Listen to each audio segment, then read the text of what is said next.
Hello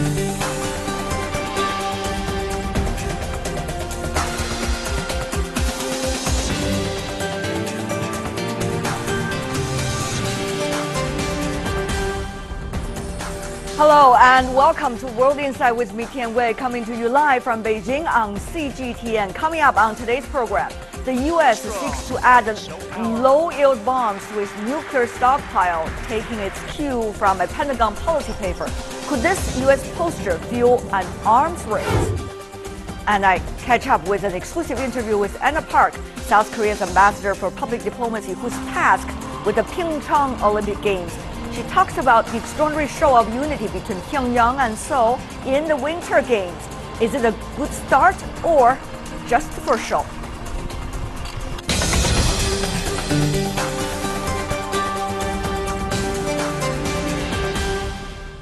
You are watching World Insight. We begin in the U.S., where the Pentagon officially published the 2018 Nuclear Posture Review, the guiding principle for future U.S. policy. The paper seeks to enhance America's nuclear detente, while at the same time, which is already the world's most powerful.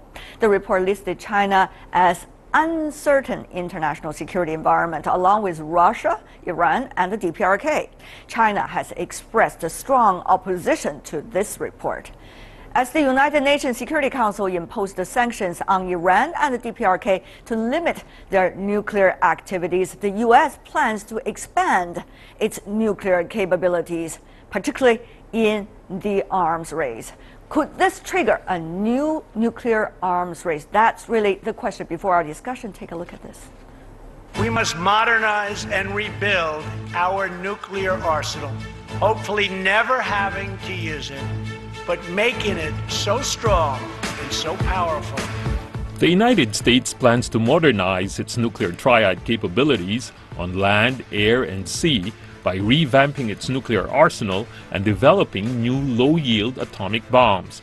The lower-yield option, with less powerful explosive capacities for ballistic and cruise missiles launched from submarines, would enhance the capability of the U.S. arsenal.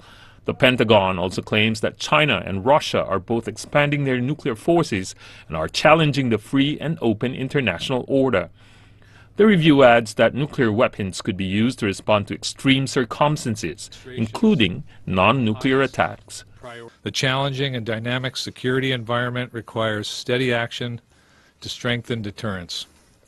This NPR responds to today's security needs with a tailored nuclear deterrence strategy and flexible capabilities for effective deterrence. We call on all states possessing nuclear weapons to declare or to maintain a moratorium on nuclear testing.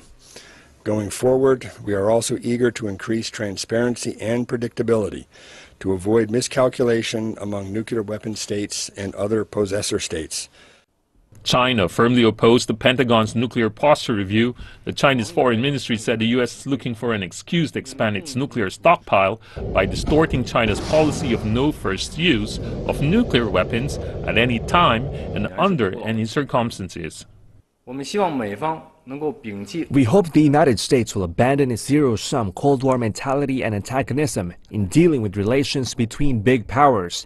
The U.S. should follow the global trend of peace and development and effectively take up its responsibility to reduce its nuclear arsenal and reduce the role of nuclear weapons for national security, taking concrete actions to safeguard international peace and stability.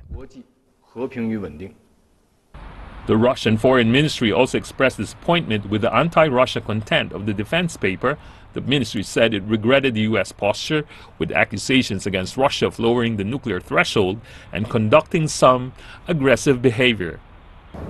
With the defense report slammed by both China and Russia, could Trump's nuclear posture review indeed spark a nuclear arms race?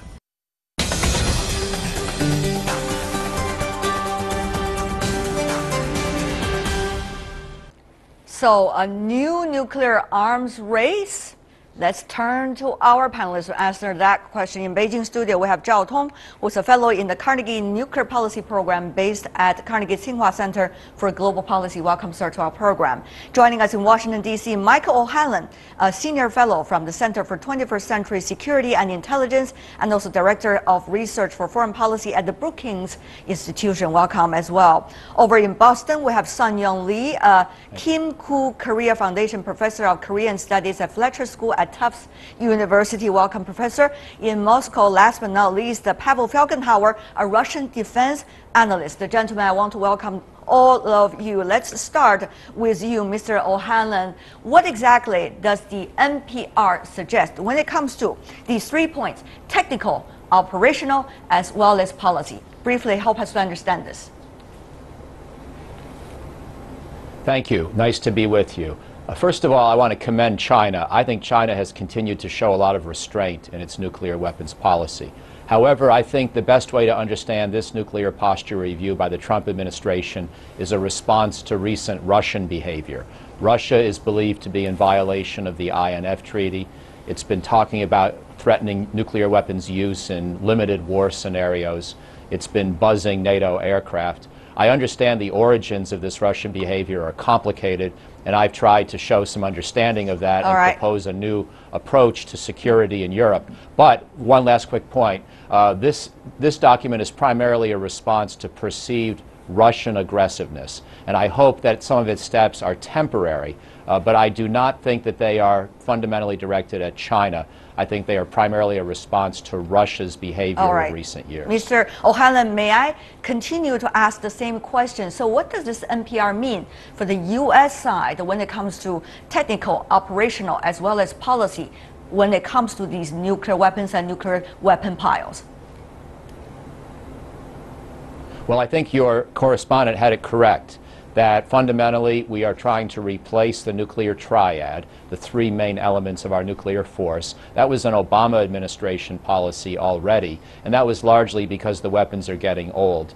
But on top of that, there is now the discussion of these 2 new, smaller types of nuclear weapons that are designed to respond to Russia's doctrine of escalate to de-escalate. In other words, trying to have the capability to deny Russia any ability to use small numbers of nuclear weapons and feel like it could get away with that without any kind of American or NATO response. So those are the ideas, but there will be no nuclear testing to create these new warheads. They will actually be modified versions of existing warheads, as I understand it. Thank you, sir. Let's go to Mr. Felgenhauer, because Russia's name has been repeatedly mentioned by Mr. O'Hanlon from the U.S. And Mr. Felgenhauer, I'm sure you want to respond to that, both about whether it is targeting Russia, whether Russia has the intention to challenge the United States, and your comments on the U.S. side when it comes to technical, operational, as well as policy, according to NPR. Well, Russia has been modernizing its nuclear arsenal and its nuclear triad, introducing new ballistic missiles, sea-launched new cruise, very long-range cruise missiles to make its strategic bomber force again operational, new mobile and silo-based intercontinental ballistic missiles, while the United States was not satisfied with what was developed and deployed during the Cold War. Now the America is moving into a modernization part, but that will take a lot of time, this modernization. We're talking about somewhere in the 30s maybe, when these new, or maybe even 40s, when new submarines, new bombers appear. What's right now actually more urgent from the United States point of view is the disparity in so-called tactical weapons. And that's maybe aimed not so much at Russia as at the Obama administration, which unilaterally kind of dismantled the American tactical nuclear capability almost to zero. It's not zero, but it's not really effective anymore. And so now the Pentagon wants to quickly revamp the tactical capability because, of course, that's not covered by any treaty. And Russia has kept the tactical capability and also developed new tactical long-range cruise and ballistic missiles. All right, let's go to Mr. Zhao here in China. What exactly, if you could use 1 minute or even less to help us understand the situations of nuclear weapon capabilities? United States, Russia, and China. I know it's a big topic, but sir, please help us understand this, because people from outside, it's very hard to understand these technical issues. I think at this moment, U.S. and Russia, as primary nuclear powers in the world, their nuclear weapon stockpile in total constitute about 90% of the entire nuclear weapon stockpile in the world. And both countries, in terms of the technology of the nuclear weapons, are very advanced and more advanced than most other nuclear weapon states. They also have tactical nuclear weapons that can be delivered by fighter and bombers, etc. And countries like China, UK, and France don't necessarily have those tactical nuclear weapons. So they're still very much ahead of most other countries. Professor Lee, I know you're not a nuclear weapon expert, but please help us understand what would all of this mean, because when the NPR talking about so many areas, strategic triad, when it comes to ICBM, SLBMs, replacement of delivery system, the central command system, recapitalization of the infrastructure. There's also low yield, long-term yield, all of these options. Budget-wise, what does it mean for the United States? Will there be consensus on the so-called plan? You're right, Ms. Tian. I'm no nuclear expert, and all I can do is to offer the perspective of a small peninsular state, South Korea.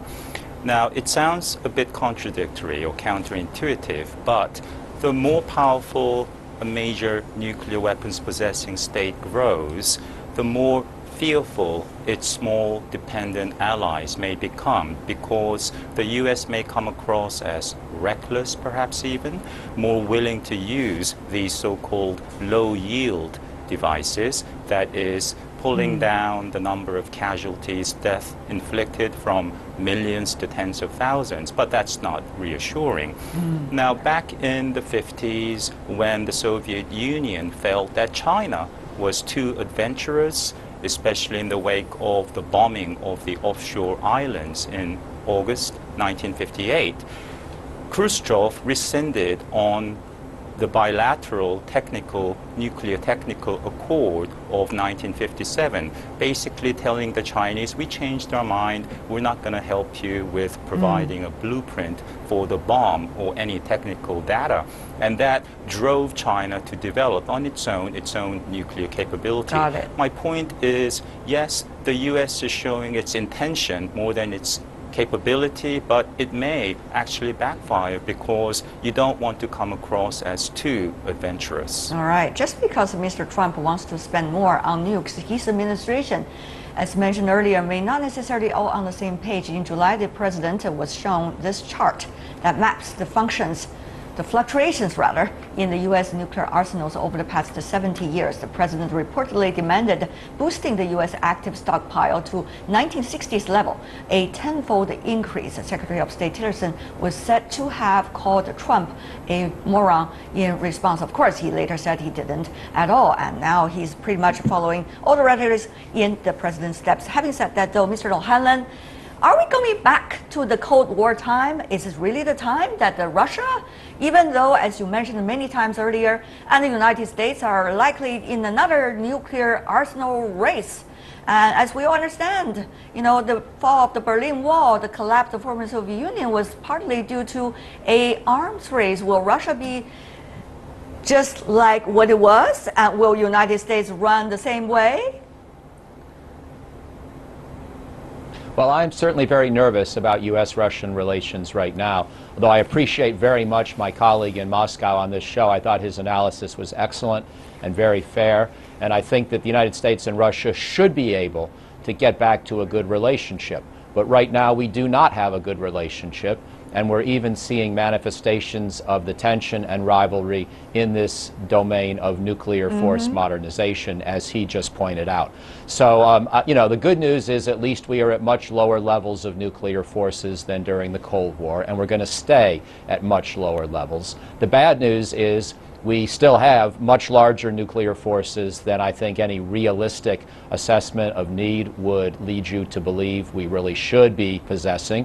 We're both spending more money on our nuclear force modernization than I think we should. And there are tensions in terms of how the forces operate near each other. So yes, it's a little bit of a nerve-wracking time. But what about your other colleague, Professor Lee's argument from the South Korea perspective that the more arms race, even so-called low yield, is going on, the more nervous the allies are, the less feel protected they are. So what exactly is the purpose of the United States developing its nuclear arms program? Not only to protect itself, I would assume, as the Pentagon would argue, but also to so-called protect its allies. And yet the other side just don't feel that way. Well, I don't think that the United States is going to become reckless in the use of nuclear weapons. And I think it's important not to overestimate how much this nuclear posture review is changing that particular view of the United States. But I understand my South Korean friends' concerns, because we are obviously in a very tense time on the Korean Peninsula for reasons that go way beyond this particular nuclear posture review. And in that context, any kind of rhetoric that seems to be a little bit more assertive could be a little bit worrisome, especially if American diplomacy is not careful on the North Korea question. So I'm less concerned about the nuclear posture review per se. I'm more worried about our overall strategy towards handling North Korea right now, where I think we need a somewhat more realistic strategy for an interim deal on freezing the North Korean arsenal than right now President Trump seems to favor. Well, at this point, Mr. Zhao, the question is, these things are going at the same time. Okay, the nuclear posture review is not published out of vacuum. It is published at the time all of these crises are happening, including the Korean Peninsula crisis. So when Mr. O'Hanlon said that he's not that concerned about the report itself per se, yes, maybe not, but this is exactly happening at the same time. Yes, indeed. I think it's unfortunate that the rollout of the report took place at such a complex time. It's a Congress-mandated process, so every new administration conducts its nuclear posture review. So we have been expecting it coming out for some time. So I don't think it is timed to coincide with the Korean Peninsula crisis, for example. But the message was indeed worrisome and against the background of rising tensions. And also, given that the U.S. government is now focusing more on major power competitions, near-peer rivals, strategic competition with Russia and China. Some of the messages in this report, such as its emphasis on small-yield tactical nuclear weapons, will certainly encourage these countries to follow suit. And also, this report abandons some of the key messages of the Obama-era nuclear posture review. In the Obama administration, the nuclear posture review really emphasized maintaining strategic stability, which is a technical term between nuclear powers, which means they honor the existence of mutually assured destruction. And U.S. won't deliberately try to destroy another country's nuclear second strike capability. But in this nuclear posture review report, there is no mentioning of maintaining bilateral strategic stability relations with either Russia or China. I think that will further make these countries nervous and make it more likely that these countries will try to build up their own nuclear weapons. Having said that, though, Mr. Zhao, I need to follow up a bit by that, because China is clearly named as a potential nuclear adversary to the United States in that NPR rather. So China, of course, strongly against that. From the Foreign Ministry said very clearly, the Ministry of Defense as well. But when you are being named clearly already in an official document, what does it mean for China? And what does it mean for, let's just say, U.S.-China coordination, if there is any, on the issue of Korean Peninsula, as the two are, I think, should be busy mainly on this issue? Well, I think it's okay for the U.S. to name China in this important report. This shows China's growing international status and importance. The problem is the Obama administration named China in a positive way, promising to maintain strategic stability with China, while this report defines China as a rival. Another problem is this report, it misunderstands the nature of U.S.-China nuclear relationship. Which is? It says the threat from China is China might use nuclear weapons preemptively in a limited manner in a conventional war. And therefore, the U.S. needs to focus on developing Is that what China is having in mind? That's definitely not. And China has the policy of never being the first to use nuclear weapons under any conditions. So that misplaced concern about China, I think, is misleading American decision makers. All right, let me go to you, Professor Lee, as well. You are a very good history reader, as I can tell through many interviews earlier with you, sir. Have we seen any similar moments in history? And will this nuclear posture review help at all about what is likely to be temporary, at least, a break from the tension on the Korean Peninsula, given the Winter Olympic Games is coming?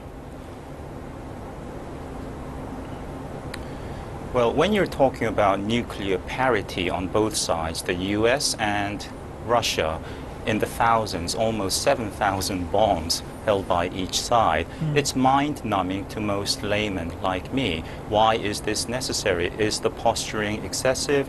Not only would it make potentially allies nervous, this kind of posturing may also provide an opportunity and excuse for a country like North Korea to conduct another nuclear test, to do another provocation that it would have done anyway, and to blame the United States for its hostile policy, especially in the wake of the opening of the Olympic Games this week, and the fuzzy, the very warm dynamics, atmospherics we see between the two Korean states. So I think in terms of real action, the United States has not conducted a nuclear test in many years. In 1958, there were dozens of nuclear tests. Between 58 and 62, the former Soviet Union and the United States conducted more than 20 nuclear tests, massive tests, some of them in the Earth's atmosphere. So I see this more as posturing, sending out messages, but the message may be used against you. All right. Let me go to you once again, Mr. O'Hanlon, because the United States recently has certainly made clear its focus of attention overseas is not going to be about terrorism anymore. It is more about the United States' adversary to some of the key countries, Russia, for example, China possibly also included, as it has been included in State of the Union and nuclear posture review. So what does it mean if there is any spread of nuclear weapon, even small scale? That probably is the most dangerous thing that you could imagine besides the so-called nation state. Mr. O'Hanlon, please. Well, again, I think the report may have made a mistake to imply that Russia and China are similar kinds of problems for the United States. American strategists realize that China's power is impressive and growing, and therefore, to the extent we have issues that divide us, this requires a certain amount of vigilance by the United States. But I personally believe that China's behavior is much more restrained than Russia's behavior. Right. And certainly China's nuclear force is much smaller and shows more restraint than Russia's. So I believe the United States should have made a clearer distinction in how we think about Russia and China in the national security strategy, the national defense strategy, and also the nuclear posture review. And I admire China's restraint on nuclear matters. I think it's done a good job of that over the decades. I would like to see Russia and the United States emulate China a bit more in the future. But sir, just one sentence if you can. What if there's spread of terrorism and taking hold of the nuclear weapons by the terrorists? That's going to be one of the horrific things in the world. Very briefly, sir, we're running out of time. If that's to me, I agree with you, but it's almost a separate question from how you modernize your nuclear forces. All right. It's a separate dimension of policy. It's related, but it's different. All right. Mr. Felgenhauer, before we go, 30 seconds for you as well to respond, just to be fair. Okay, right now nothing really serious is going to happen because of this review. All right. There's going to be an action to load a small number of American Trident missiles with low-yield weapons, sort of changing them from strategic weapons to somehow tactical, because that can be done swiftly and cheaply. But there's a second very important thing in that posture. That's that America wants to develop and deploy a new sea-based long-range cruise missile. And that can be very, very destabilizing and dangerous. Pavel Hagenhauer, Sun Yong Lee, and Michael O'Halloran, as well as Zhao Tong. I'm really running out of time. So sorry. We can continue our discussion next time. Thank you so much, sir, for being with us. All of you, gentlemen, really appreciate it. And you're watching World Insight with me, Tian Wei. Still to come on our program. As the DPRK and South Korea jointly prepare for the PyeongChang Olympics, I catch up with Enna Park, South Korea's ambassador tasked with the Winter Games. Could the show of unity between Pyongyang and Seoul last beyond the opening ceremony of the Games? The interview right after this break.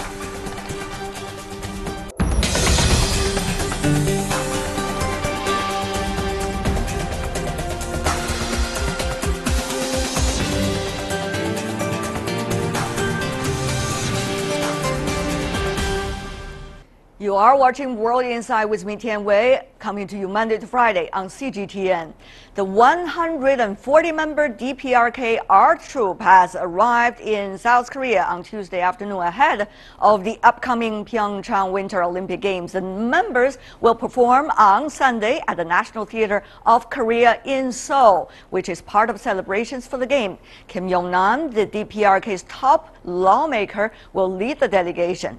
Kim will be the highest-level official from the DPRK to visit South Korea in 4 years. Although there were tensions between Pyongyang and also Seoul last year, to say the least, the Winter Games are expected to be an icebreaker for the two sides. We will warmly cheer the athletes who will try and overcome challenges and achieve their goals. We will enjoy, with the entire world, the moments when the efforts of the athletes are greeted with loud cheers from the spectators. For more on the upcoming Winter Olympic Games, we are joined in Seoul by Enna Park, who is the Deputy Chief of Foreign Ministry's Task Force for the PyeongChang Olympics. Ambassador Park, what a pleasure to have you. Thank you for taking your time out of your very busy schedule. Thank you for inviting me. Good to see you from the other side of the line. Let me ask you by saying, how much do we think this Winter Olympics will be a united one rather than a divided one, from your perspective? Yes, both sides agreed to march together at the opening ceremony under one Korea flag. Korean peninsula shape, blue in blue against a white background. And two athletes, they will lead march by the unification flag, and it will be very historical and exciting moment for the Korean people to watch the divided country becomes one country through sports. They are going to send a art performance team to South Korea. They are not the dancing and the singing team, it's an orchestra. And they will perform many pieces, including South Korean songs. It's very exciting, and the people really, they love to watch it. Do we know at this point what kinds of South Korean songs are likely to be performed? Oh, we haven't heard any details, but North Korea informed us that they will perform South Korean songs, and we are excited to hear that. That's good news. On the other hand, you also have the cheering team coming from North Korea, from the People's Republic of Korea, already in PyeongChang. How will that work, and how will the North and the South, the cheerleaders, be able to interact with one another? Well, cheering squad from North Korea will arrive in South Korea tomorrow, in fact. And there is no official arrangement to establish a joint cheering squad, but there will be interactions in many occasions, like women's hockey single team, inter-Korean United team matches, and also some games where North Korea and South Korean athletes compete together. Of course, the women's hockey team is one of great attention. The women coming from both sides are in the same team. How does that work? How have they been training? Do you know? Well, I mean, both NOCs, they formed a united team, adding 12 North Korean athletes to the existing South Korean 23 players team. And the final entry will be 22 athletes. Among them, 3 will be North Korean athletes. Once they formed their unified form, they had an evaluation match with Sweden, which is one of the strongest women's hockey teams. And the result was they lost. However, they showed very good chemistry among players and also very good team play. So we are quite satisfied with the training. Right. Having said all of this, Madam Ambassador, people wonder whether this is going to be just a show or this is going to be a good start of something to happen. What's your take?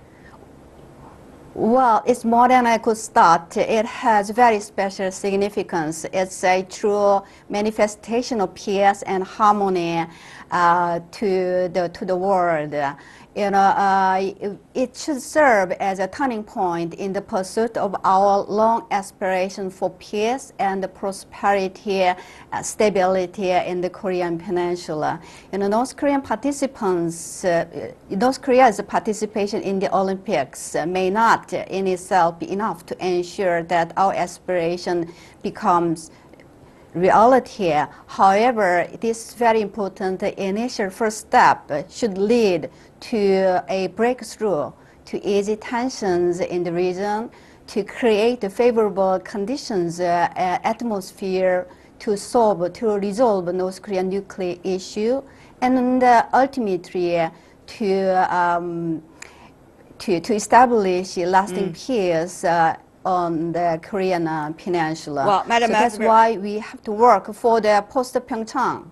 Well, we have to work for the post-PyeongChang, but Madam Ambassador, you put a lot of content and meanings into this interaction, but I'm not sure whether you could really read the minds of the North. Can you? It's a good news that North Korea will send a high-level delegation to South Korea led by Kim Yong-nam, who is nominal head of state of DPRK. And Kim Yong-nam, he is the highest North Korean official to visit South Korea so far. So we interpret this. North Korea shows very sincere efforts to improve relations with South Korea and to make PyeongChang a success. Do we know, Madam Ambassador, at this point, what kind of level of discussion is likely to take place? Will the South Korean president meeting with the head of the North Korean delegation, is that also a possibility already being confirmed or discussed at least? Well, it's not confirmed yet, but our position is we have to see as any possibility, any opportunity to ease tension, to improve relations with North Korea. So we are now discussing the level and the possible agenda for the potential talks. At what level is this discussion taking place right now? Well, we haven't decided yet, but most probably there will be the highest level talks between South and North. Okay, and that will be taking place during the PyeongChang Winter Olympic Games, or there will be other places that the two sides are likely to go and therefore have a discussion? Madam Ambassador. We do not have details at this moment, but most likely the meeting will take place in PyeongChang. Got it. Madam Ambassador, there are a lot of discussions surrounding the PyeongChang Olympic Games. Another thing is whether South Korea is really ready, because we've seen some of the final works for the Olympic Games is still trying to be installed at the last minute. Is PyeongChang really ready? Well, it's perfectly ready, and there are so many teams to evaluate the preparedness. Then I mean, it's confirmed that we are 100% ready. At this point, Madam Ambassador, do we know how many heads of states? The latest number that you have got is going to come to the PyeongChang Winter Olympic Games. Will that include also some of the members who used to be the six-party talks players? Will they come over here as well? Well, there are several important occasions like opening ceremony, closing ceremony, then opening for the Paralympics and the closing. And as far as the opening ceremony of the Olympics, we have head of states, head of government from 17 countries, which include Japan, Germany, Canada, and Switzerland, Netherlands, among others. And Mr. Abe, Prime Minister of Japan, Mr. Pence, Vice President of the United States, and the United Nations Secretary General Guterres among them. And we also welcome the high representative, special representative of President Xi Jinping, Mr. Han Zhang. Do we know at this point, Madam Ambassador, whether the delegation coming from DPRK will meet some of these heads of states, including, let's just say, those coming from the United States, Japan, as well as the highest representative coming from China, representing Chinese President Xi Jinping? At this moment, we do not have any confirmed details, but it is our sincere hope that the PyeongChang Olympics will serve an opportunity to engage with North Korea. From the South Koreans' perspective, whether it is still important once you have the North and the South united together in one team, important when it comes to the number of medals? I am not quite sure. I mean, it will be important in terms of medals, working together in public eyes and competing together in international events. I mean, itself, I mean, it's very significant. When was the time, Madam Ambassador? I know you have been working day and night for a long time in order to make this happen. When was the time that the light is really shining onto the ground, that the possibility of the North and the South coming together has become so big that you could help us to understand now, when did it start? You know, last year, we kept sending message to North Korea that they should send a delegation to PyeongChang Olympics because it is a global festival and it's a big opportunity to contribute to the peace on the peninsula and to the world. And last year, we kept sending this message to North Korea, but they haven't responded positively. But fortunately, this year at the New Year's address, Mr. Kim Jong-un, leader of DPRK, he mentioned that they will send a delegation to the Olympics. And they will also send a high-level delegation and along with a cheering squad and performance troupe. That was quite good news and encouraging. At the moment, it is still under sanction, the DPRK, by the United Nations. So how does that work for you and your colleagues when preparing for the arrival, the life and the training, as well as many other details related to the DPRK delegation? I mean, on the one hand, you really have to show your enthusiasm and your friendship and your warmth. But on the other hand, there is a balance according to legality. So how has that been done? What are the things that you always have in your mind when you're doing preparations for this? Well, I must make it clear that the sanction regime against North Korea is the international response to react to their provocations. So the sanction is international regime, not by a certain member of international society. China and Korea and others all we fully respect the sanction regime, and we are participating. And what we are doing with North Korean participants, North Korean athletes, we are doing arrangement under the scope of the sanctions, under the regime of the sanction regime. So there is no whatsoever violation of the regime. We have full consultation with international community, including United States. What is that kind of consultation that you have just mentioned? Under what kinds of scales of consultation it has to take place? Well, for example, we brought those Korean athletes from North Korea to South Korea by airplane. Then we need a special arrangement to allow the airline to fly back from North Korean territory to South Korea. So this is something we need to arrange for the participation of North Korea in the spirit of the Olympics. So we have full consultation with all concerned parties. Madam Ambassador, we are really approaching the PyeongChang Olympic Games, and probably the world will be extremely excited to see that moment when the two Koreas march under one flag in one team. Madam Ambassador, I know you work very hard for years for this. I just wonder, have you ever thought about that moment yourself? Well, a few years ago at the Sydney Olympics, we watched two divided Koreas. They marched together under one Korea flag. Then that moment was unforgettable and very exciting, and we wished very seriously to make it happen again in PyeongChang. So we are quite excited with the positive overture, positive decision from North Korea to participate. Are you going to cry, Madam Ambassador, when that happens? Well, emotionally, I mean, I will be overwhelmed, I think. Okay.